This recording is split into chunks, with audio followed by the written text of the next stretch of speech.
వైఎస్ఆర్సీపీ 1వ తేదీ ఉదయాన్నే మన ఇంటికే వచ్చి చిక్కటి చిరునవ్వులతో తలుపు తట్టి ప్రతి అవ్వాతాతకు ఒక మంచి మనవడిలా,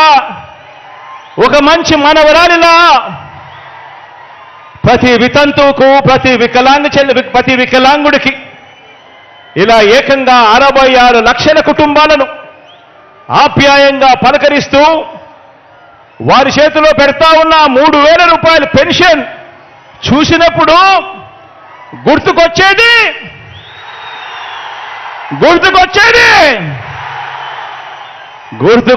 మీ జగన్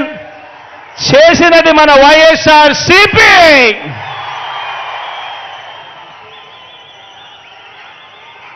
లంచాలు వివక్షకు